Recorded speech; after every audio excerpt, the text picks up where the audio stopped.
आप में से बहुत लोगों ने सुधांशु मनी का जो लेटेस्ट इंटरव्यू है वो देख ही लिया होगा।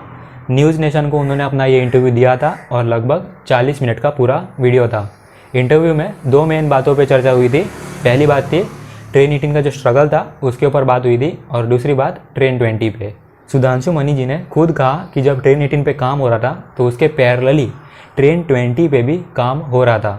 इसका मतलब है ट्रेन 20 प्रोजेक्ट थी। पर आज हम सिर्फ ट्रेन 18 के बारे में बात करने वाले इस इंटरव्यू को मद्देनज़र रखते हुए। ट्रेन 20 पे इसलिए बात नहीं करेंगे क्योंकि आप लोगों में से बहुत लोगों का उसका इंटरेस्ट चला गया है और आप लोग ने उसे ऑलरेडी काल्पनिक और फेक न्यूज़ घोषित कर दिया है। मैं आपको शुरुआत होने से पहले एक और बात बता देता हूँ कि हम ट्रेन 20 प्रोजेक्ट को फिर से शुरू कर सकते हैं। ये कैसे होगा?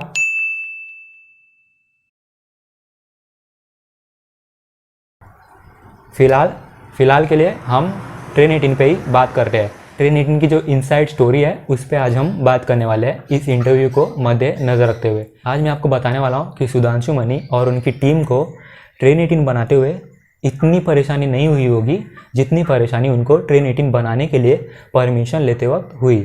तो चलिए शुरू करते हैं। और अगर आपको सुधांशु मनी कौन है ये नहीं पता तो मैं बता दूं कि Sudhanshu money farmer ICF Chennai के जनरल मैनेजर रह चुके हैं। 40 साल उन्होंने रेलवे में काम किया और उनका जो एक्सपीरियंस है उसी एक्सपीरियंस की वजह से लोग उन्हें बहुत प्यार करते हैं, बहुत लोग सारे उनके फ़ैन हैं। अच्छा सुनो, सब्सक्राइब करते वक्त घंटी बजा देना ताकि प्लेटफॉर्म पे आने वाली नई ट्रेन मिस ना हो।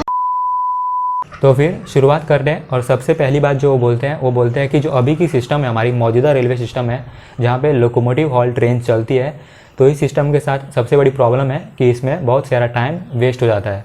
अगर आपने देखा होगा, ये स्टडी किया होगा कि जब ट्रेन अपने अंतिम स्टेशन पे आती है तो उसमें जो लोकोमोटिव होता है वो अपने अलग यार्ड में जाता है और कोचेस होता है वो अपने अलग यार्ड में। और जब उनको फिर से कपल होना होता है तो फिर पहले शंटिंग लोकोमोटिव कोचेस को लेके आता है और फिर लोकोमोटिव आता है, उसमें कपल कर दिया जाता है और फिर वो ट्रेन वहाँ से रवाना होती है। अगर कहीं लोको रिवर्सल की ज़रूरत पड़ी तो फिर लोको आगे से हटकर पीछे लगता है और इसमें बहुत सारा समय बर्बाद हो जाता है। और दूसरी बात, जो हमारे यहाँ की जो मौजूदा ट्रैक्स है वो बहुत मुश्किल से 160 किलोमीटर की रफ्तार को झेल पाती है। अगर हम इन सब बातों को मद्देनज़र रखते हैं और हम ट्रेन सेट के बारे में सोचते हैं तो ट्रेन सेट बहुत बुरा विकल्प नहीं है, हालांकि बहुत अच्छा विकल्प है। ट्रेन 18 के एक्सेलरेशन कैपेसिटी के बारे में तो आपको पता ही होगा, आपने एक्सेलरेशन के वीडियोस तो देख ही लिए होंगे। पर सबसे अच्छी बात मुझे ट्रेन 18 की लगती है उसका डी एक्सेलरेशन कैपेसिटी। मैंने एक यूट्यूब पे वीडियो देखा था जहाँ पे सिर्फ 25 या 30 सेकंड के अंदर ट्रेन 18 70 किलोमीटर के स्पीड से 0 पे आ जाती है। जी हाँ, 70 के स्पीड से 0 पे, वो भी सिर्फ 25 या 30 सेकंड में। आगे फिर वो ट्रेन सेट के बारे में बोलते हैं कि coaches are permanently coupled and all the equipments for lighting and air conditioning are fitted under the floor of the train. यानी जो लाइटिंग और एयर कंडीशनिंग के लिए जो भी सामान चाहिए होता है वो ट्रेन के नीचे फिट कर दिया जाता है, और जो दो एंड होते हैं ट्रेन सेट के उसको ड्राइवर कैबिन में बदल जाएगा। 20-25 साल से रेलवे में चर्चा हो रही थी ट्रेन सेट के ऊपर, पर ट्रेन सेट पे कोई काम नहीं हुआ था। कारण शर्मनाक है, ऐसा सुधांशु मनी बोलते हैं। कारण ये है कि हमारे रेलवे में अलग अलग डिपार्टमेंट है। एक डिपार्टमेंट कोच को संभालता है, एक डिपार्टमेंट लोकोमोटिव को संभालता है। कोई डिपार्टमेंट बोल रहा था कि हम ये ज़्यादा अच्छी चीज़ नहीं है, हम लोकोमोटिव पे ही ट्रेन चलाते हैं। अगर ट्रेन सेट बनना शुरू हो गई तो फिर इन डिपार्टमेंट का क्या होगा? और बस इसी झगड़े में 20-25 साल निकल गए और हम सोचते थे कि भारतीय रेलवे ट्रेन सेट्स नहीं बना सकता, पर यहाँ तो चक्कर कुछ और ही है। रेलवे के जो अंदर के झगड़े हैं उसकी वजह से हमको ट्रेन सेट इतने सालों के बाद अब मिली है। रेलवे को जल्द से जल्द इस पर कुछ काम करना होगा, सभी डिपार्टमेंट्स को एक करना होगा या फिर इनकी रीमॉडलिंग करना होगा। उसके बाद 2016 में सुधांशु मनी ने आईसीएफ चेन्नई ज्वाइन किया और वहाँ के वो जनरल मैनेजर बन गए। वहाँ जाके उनको पता चला कि उनको एक ऐसी टीम मिली वहाँ जो पूरी कैपेबल थी ऐसी ट्रेन सेट्स बनाने में, पर उनको कभी अपॉर्चुनिटी नहीं मिला। तो यहाँ पे आप समझ सकते हो कि भारतीय रेलवे के सभी डिपार्टमेंट्स पूरे कैपेबल है कि वो ट्रेन सेट्स बना सकते हैं। ऐसी टीम मौजूद है रेलवे में जो ट्रेन सेट्स बना सकती है, पर उनको कभी मौका नहीं मिला। फिर सुधांशु मनी को लगा कि अगर मुझे ऐसी टीम मिली है और मैं इनके साथ कुछ कर नहीं पाता हूँ तो मेरी पूरी नौकरी बेकार है। तो उसके बाद आईसीएफ चेन्नई की टीम को मिला एक लीडर सुधांशु मनी और इन्होंने तय कर लिया कि ये भारत की पहली made in India train set बनाएंगे। ट्रेन सेट तो हम बना लेंगे, पर रेलवे बोर्ड से परमिशन मिलेगी या नहीं। अगर आपको नहीं पता तो मैं बता दूं, जब भी किसी डिपार्टमेंट को नया कोई ट्रेन बनाना होता है तो उसके लिए रेलवे बोर्ड से सैंक्शन लेना पड़ता है।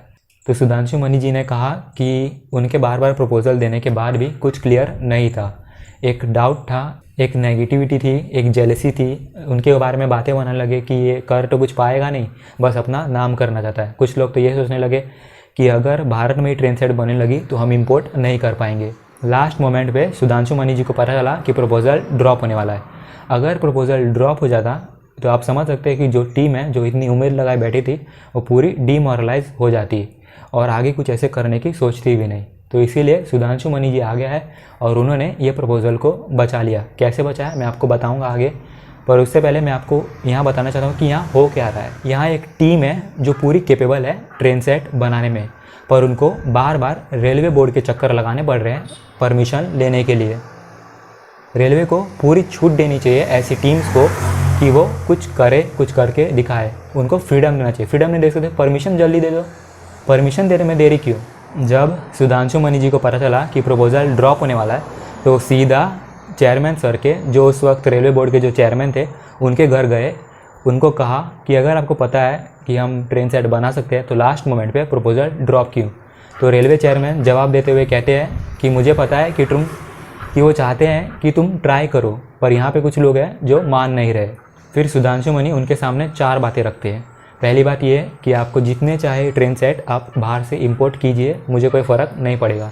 दूसरी बात ये कि जो 15-20 ट्रेन सेट बनाने की जो सैंक्शन है, बाहर से मंगाने की जो सैंक्शन है, उसमें से सिर्फ 2 के सैंक्शन मुझे दे दीजिए। तीसरी बात ये कि जिस कॉस्ट पे ट्रेन सेट बाहर से इंपोर्ट होगा उसके 1/3 कॉस्ट पे सुधांशु मनी जी ने कहा कि वो ट्रेन सेट बना के दिखाएंगे।